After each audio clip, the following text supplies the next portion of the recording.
wait, I guess. Don't worry. I'm just going to touch it. I extend my right hand and touch the screen of the biggest TV I can see. My fingers brush the glass screen. But although I seem to be touching it, I feel no resistance from its surface.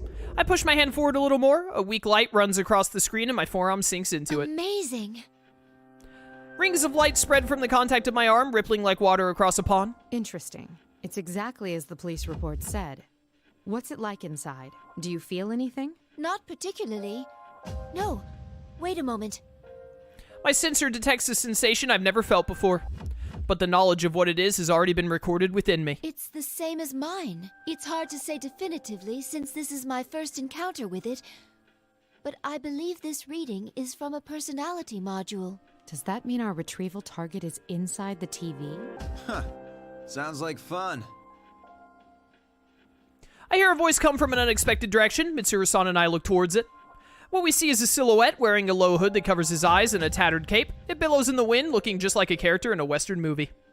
He is standing atop a mountain of trash, his arms crossed. Is that Akihiko? He jumps down nimbly and walks towards us. You didn't show up at the rendezvous point, so I went looking and found you here. This whole TV thing is pretty interesting. I would never forget the man laughing so fearlessly. Like Mitsuru-san, he is a friend I once fought alongside, Akihiko Sanada. He was a student boxing champion in his school days and a staunch ally, powerful even without his persona. He is also our second collaborator on this case. It's been a while, Akihiko-san. Yeah, good seeing you. Akihiko, what on earth are you wearing? Just what were you doing overseas? Well, didn't I tell you that I was on a training expedition? Don't tell me you came here from the airport like that. Does the concept of keeping a low profile mean nothing to you? Mitsuru-san, I believe we have lost the right to complain about that. Mitsuru-san sighs in annoyance. Oh yes, Akihiko-san was on a training expedition overseas until this morning. As a result, his appearance is slightly, very different from the last time I saw him. But his aggressive personality and love of a challenge seem to be the same as always. He gives a cocky smile and smacks his palm with his fist. Anyway, we can get inside from that TV, right? And what are we waiting for? Still the same Akihiko. We don't know the situation inside yet, and we'll need a secure means of getting out. So what? If we want to get this Labrys back, someone has to go inside, right? Well, that's... Our target hijacked a plane to throw her into a TV in this town. If we sit on our hands, it's possible we'll be put in serious danger. Akihiko-san steps towards Mitsuru-san as if pressing her. We're different from how we used to be. We made the choice to fight shadows as professionals. That's why I traveled around the world and trained harder than ever. And now that something's actually come up, you're hesitating? We agreed to do this. I'm ready to stake my life on the mission. Akihiko-san's opinion is a bit strong, but he is not incorrect. It could be Akihiko-san understands that being slightly forceful is his role. Because Mitsuru-san takes caution seriously. As the ultimate authority in this case, she frequently second-guesses herself. But I have seen Akihiko-san's words cut through her hesitation in the past. It shows his trust in Mitsuru-san not to make decisions in error. All right. Wait right here. I need to go make a phone call first. Okay, but make it quick. We're finally getting into the TV, thank goodness.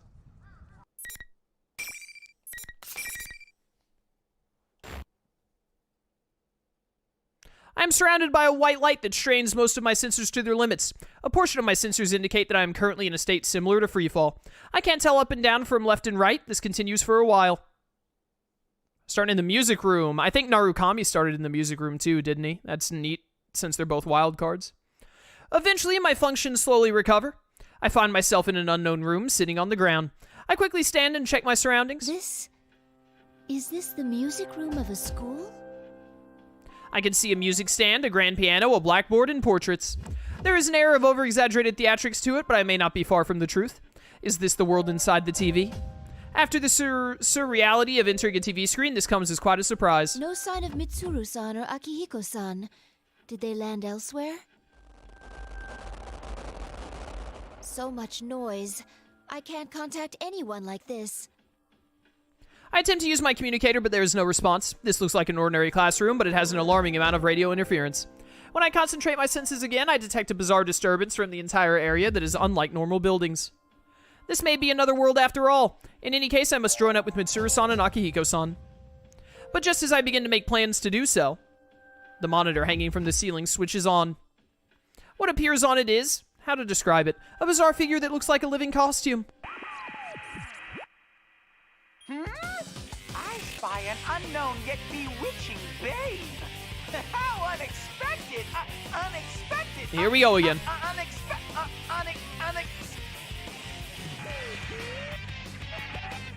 Its comical tone does not last long before the voice becomes distorted and the image disappears.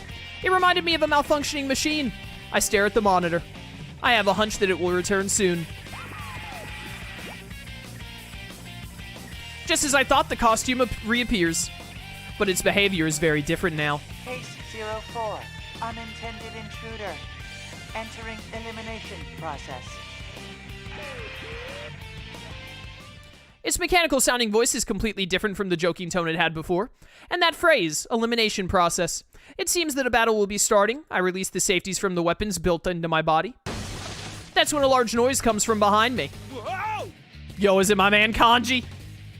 A young man in a school uniform comes rolling in with a yell. A human? Ow! Jeez, decided to open right then. This makes no damn sense. I thought that I was ready for any eventuality, but I had not expected to suddenly encounter a human. Are you all right? You seem to be unharmed. The young man looks back at me with a steely gaze while fixing his bleached hair with his fingers. Words. His behavior does not seem to be that of one who came in pursuit of me. Never seen you before. I'm sorry, I haven't introduced myself. My name is Aegis. Only then do I remember that my appearance would seem very peculiar to a casual observer. I'm a transfer student. I have blue eyes, blonde hair, Yes, Kanji has eyes. Gatling cannon. Yep, also that. Totally normal. I really want Kanji's next line to be, "Oh, you must be from America!" That makes sense. Huh? I'm sorry, forget what I said. In the past, that prepared explanation for students has been effective, but no longer. Okay. Anyways, I'm Kanji Tatsumi. This mean you're my next opponent? Opponent? What do you mean? Oh, so Kanji already beat someone, Yosuke, Chie, somebody. What do I mean? I'm talking about a scrap. You mean a fight? But we have only met Tatsumi-san. Actually, where are we? You gotta take Aegis on at least a third date before she's willing to fight you to the death. Enough blabbering, you machine. With a yell, he slams the folding chair in his hand down on the ground.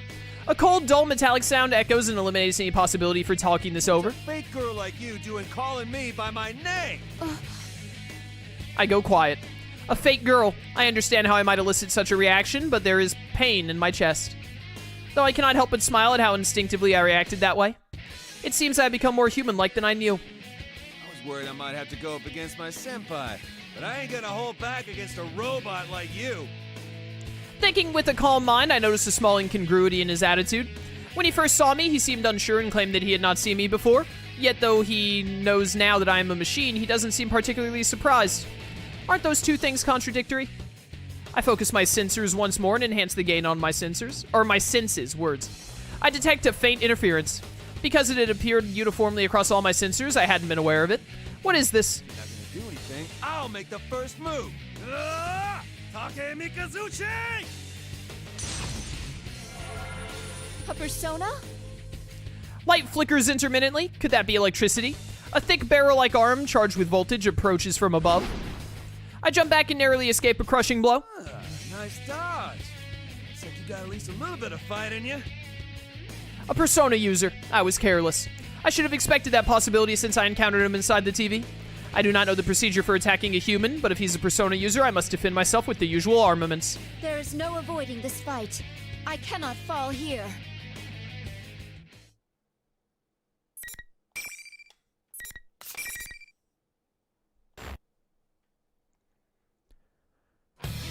Alright. Let's see what it's like fighting as Aegis. We'll try and get our ult out, too. Hi, I'm a robot. I have a radioactive bar. I don't know what happens when it loads up. Also, I shot you to death. You're dead now. Like, Kanji's he's just a normal dude. I don't see any way he could live being shot in the chest. Although, you know, he and Naoto are meant to be, so I guess part of being meant to be with Naoto is that you can just resist gunfire. Dina's circle move is interesting. I'm gonna grab you. Oh wow, she literally just put a bomb on him. Sick. I failed. Enjoy exploding, sucker. No, I missed 69, rip. Look at all these dang guns. That's nothing. Ow, my feelings. Nice double hit there. I need the ult, mostly because I need to know how the ult works. I accidentally did a grab. I can't do the thing. I keep grabbing instead. 1, 2, 3. 1, 2, 3. Is it different on Aegis? Does Aegis do a different ult? The Heartless Armed Angel. Chat, do you have to do Aegis's ult differently than normal? Is it not just down, down, down, triangle, circle at the same time? Maybe you have to be in Orgia mode? I don't know what that means. Are you all right, Tatsumi-san? You have to be in mid-air to do Aegis's finisher? That sucks. That really sucks, especially since I played as, like, pretty much every other character. Like, the only characters I haven't played as is, like, Labris and Elizabeth, I think, because we've gone through, like, every other story. And obviously I haven't played as, like, Yukari, Junpei, etc. But, like, none of them have anything different about their ults. Aegis is, like, one of the only ones, if not the only one, that it's like, hey, you gotta be in the air. That's lame. I helped Tatsumi-san up off the ground and called to him. After repeating myself several times, I hear a groan. No! Damn it! Ow! Oh, whoa! Hands off! I'm sorry. If you can't stand, then I'll carry you. I pick up Tatsumi-san, who is still lying down with both arms. Oh, no. Whoa! Damn! You're a hell of a lot stronger than you look. Whoa, whoa, whoa, whoa, whoa! How come you're carrying me like this? Like a bride or something? This is the spousal method of carrying. No, it ain't. It's the bridal. Oh, wait a second. Are they pretty much the same thing? I've always called it bridal style, too. I guess spousal would work just the same. Tatsumi-san, you seem completely fine. That's what I've been saying. And stop with the Tatsumi-san crap. It's making my skin crawl. Just call me Kanji. I wish they had done a portrait of Aegis holding Kanji bridal style. That would have been so funny. You don't object to being called that? I'm an artificial person, after all. Huh? Who cares? If I say it's fine, then it's fine. And will you put me down already? When I put Kanji-san down as requested, he turns his back and repeatedly scratches his head. I feel as if his demeanor has changed compared to how it was before the fight. His loud voice and rough words are the same, but the sense that he will not listen to a word I say is gone. I feel that I can make myself understood now. Well then, Kanji-san, allow me to ask again. Where are we? And what did you mean by opponent? Huh? You're not an enemy that Ted set up for me? Ted. Are you referring to the bear who appeared on the monitor? This is a fighting tournament. Only the winners get to keep going. I lost this time. But oh well. I wouldn't make it in the big leagues. That sounds like something Akihiko-san would say. Huh? Sorry, I was just talking to myself. Gotta say, you pack one hell of a punch. Got me real good. Punch? But I didn't throw any punches. Listen though, the rest of this tournament ain't gonna be so easy. My senpai are waiting up ahead. There are more people here. Could you estimate how many? Kanji-san smiles dauntlessly and gives me a thumbs up. I don't really understand why, but I give him a thumbs up as well. That is actually hilarious. I love it. Good job. Then Kanji-san kills over. I rush in to catch him. When I look into his face, he is still smirking, but is passed out. It seems he was fighting through his fatigue for the sake of his pride. He doesn't seem injured, so I carefully set him back down on the floor.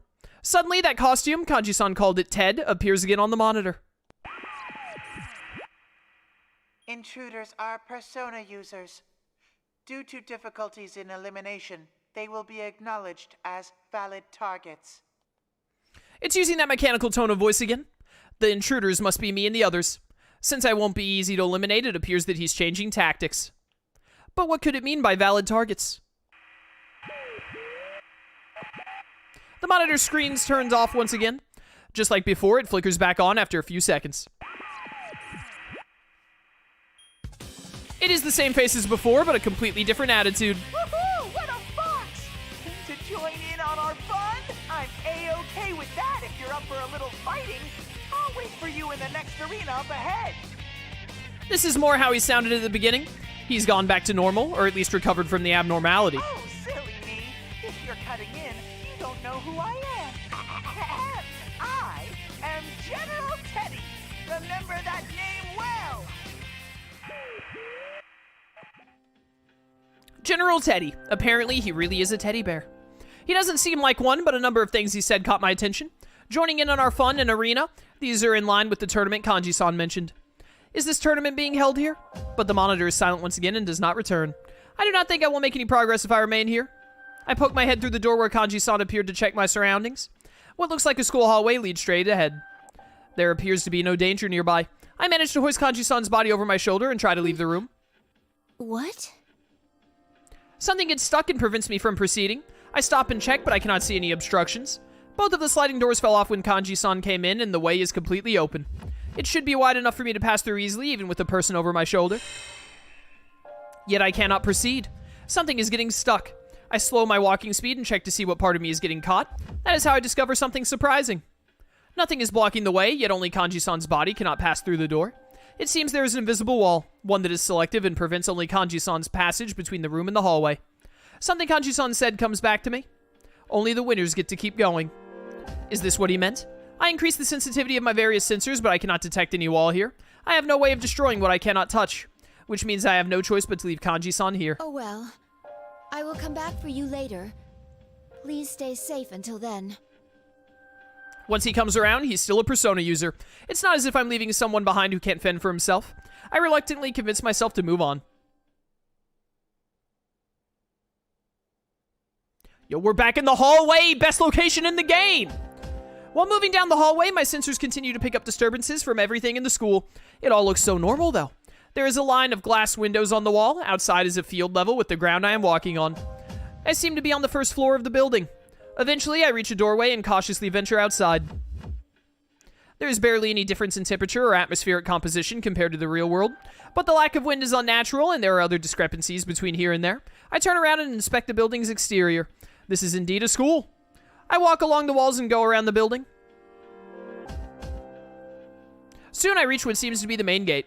I turn towards the school building once again and come to a realization. I recognize this place. I have seen a photo from this angle in the preparation materials. As I recall, this is a high school in Inaba. To make sure, I step past the school gate and check the nameplate. The name engraved on the gate's pillar is Yasagami High School. I cross-reference the name with the map of the area and find a match. This is confusing. A real-world location has been completely recreated inside the TV. Why is it structured like nesting boxes? Why is it structured like nesting boxes? What? You're such a robot, I guess. Just then, I sense something move in the corner of my vision. I quickly turn to view it head-on. It is a uniformed girl. She is running straight through in the opposite direction of the field. Is she a student? No, this is not a real school. Could she be one of the senpai Kanji-san spoke of? But a moment's thought highlights an important detail, her pale skin and hair color. There can be no mistake, it's the girl I saw for a moment at the airport after the hijacking. She found Labris. I immediately chase after her, but the girl is much faster than I anticipated and I cannot close the distance. I release a portion of my foot speed limiters and finally get close, until I am able to grasp her right arm from behind. Huh? The girl stops and turns around. There is surprise on her face and she stares in wide-eyed wonder at my form. Though I am surprised myself. The instant I take her hand, a flash of intuition charges through me like electricity. This girl is Labris. I am unaccountably convinced. Who are you? That's one funny-looking costume you got on. Oh, well, Oh, of course. You're mixed up in this racket too, aren't you? I was not expecting Igus to run into Labris this fast. Ratchet. That's a character from Ratchet and Clank. Does she mean the tournament? No, I am not in this tournament of my own free will. Really? Then you mind letting me go? I'm the student council president. I can't be letting people run wild at this school. Student council president? Didn't I tell you to let me go? Are you trying to get in the way of my work here? The girl looks at me with an irritated expression. How strange. She speaks as if she really is leading an ordinary life here at school. If she was aware that she was inside the TV, would she say such things to me? If you happen to know, could you please tell me what sort of place this is? Huh? It's the first floor of the classroom building. Can't you tell? Huh? Is it possible that you don't recall entering a TV? A TV? Listen, I don't know what you're talking about, but I'm kind of in a hurry here. Can I go now? Before you do, please tell me something. Who are you? Who? What'd you stop me for if you didn't even know? I just told you. I'm the student council president. What hole have you been hiding in? The elections were just last week. Are we done now? Because I got places to be. The girl ends the conversation sternly, shakes off my hand, and runs away again. In an instant, she has disappeared into the school building. Please, wait! Aigis, how did you let her get out of your grip? Come on, I know she's a robot, but you're a robot. Come on, girl. I go after her, but just as I enter the hallway and round the first bend, something blocks my path. But I can't see what it is at all. I can't see it, yet when I reach out my hand, I can feel it. I think I know what this is. That wall again. The invisible wall that prevented Kanji-san's passage, it's most likely the same thing. Once again, I am surprised. I can touch it, yet my sensors detect nothing. And it's much stronger than I had imagined. It repels even gunfire. Physical strikes are nothing. I attempt various methods to destroy it, but before I can, the girl disappears from view. It seems I am forced to try a different route. I consider the situation once more. Was that girl truly Labrys? There are too many factors now indicating otherwise. Her appearance and the feel of her arm when I grasped it a moment ago, both are strong signs that she is human. If she is entirely artificial, then she could not be part of an older generation of models than myself. Her speaking voice and behavior were both also indicative of known human patterns. According to the records of Labrys' development, she was sealed away soon after. Even I stumble with natural human speech. She could not have become that proficient in so short of a time. She's not a machine, but a human, so she cannot be Labrys. Usually I would not hesitate to make such a judgment based on the available data. Yet I still cannot shake the feeling that she may be Labrys. That intuition I felt earlier. What caused it? Oh, Aigis doesn't have kung fu action grip, dang it. This case remains murky. I feel as if my senses are being muffled by a thin cloth, but I cannot leave her be. Even if she is not Labrys, that fact itself means she's in danger. I quickly look for an alternative route.